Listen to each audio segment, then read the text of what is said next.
പ്രകൃതി ചികിത്സകർ പല വേദികളിലൊക്കെ ഞാൻ കണ്ടിട്ടുണ്ട്. ഈ അലോപ്പതിയെ ശക്തമായിട്ട് വിമർശിക്കുന്നത് കാണുന്നുണ്ട്. എന്തുകൊണ്ടാണ് ഇങ്ങനെയുള്ള ശക്തമായ വിമർശനങ്ങളൊക്കെ അലോപ്പതിക്ക് നേരിടേണ്ടി വരുന്നത്? അതായത് പ്രകൃതി ചികിത്സകര് കൂടുതലും അലോപ്പതിയെ മൊത്തത്തിൽ വിമർശിക്കുന്ന ഒരു രീതിയല്ല. ഈ അവരിലെ ഈ മരുന്ന് സമ്പ്രദായം, ഈ ഫാർമോക്കോളജി സിസ്റ്റം, അതിനെയാണ് കൂടുതൽ ശക്തമായി വിമർശിക്കുന്നത്. എന്തായാലും അലോപ്പതിയെ പാടെ വിമർശിക്കുന്ന ഒരു രീതിയോട് എനിക്ക് യോജിപ്പില്ല. കാരണം എല്ലാ ചികിത്സാ സമ്പ്രദായങ്ങളും ഇവിടെ അനിവാര്യം തന്നെയാണ്. എല്ലാ ചികിത്സാ സമ്പ്രദായം അനിവാര്യമായതുകൊണ്ട് തന്നെയാണ് നിലനിൽക്കുന്നത്. അപ്പോൾ പ്രത്യേകിച്ചും പ്രകൃതി ചികിത്സ വരെ എല്ലാത്തിനും ഫലപ്രദമാണെന്ന് പറയാൻ പറ്റില്ല. ഉദാഹരണം, ഒരു അപകടം ഉണ്ടാവുകയാണ്.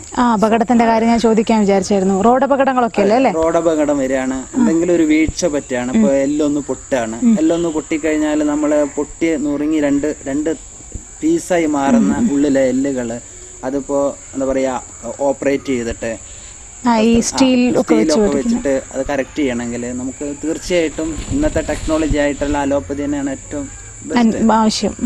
കുറെ മുമ്പൊക്കെ ഇങ്ങനെ പൊട്ടുന്നതൊക്കെ നമ്മുടെ മർമ്മ ചികിത്സകർക്ക് വെച്ച് കിട്ടി, അങ്ങനെയായിരുന്നാലും മാറും. നല്ല വിദഗ്ധരായിട്ടുള്ള ആൾക്കാർ ചെയ്താലും മാറും. നമ്മൾ ഈ പെട്ടെന്ന് പ്രകൃതി ചികിത്സ സമീപിക്കാന്ന് പറഞ്ഞാൽ പലപ്പോഴും അത് പ്രായോഗികമല്ല.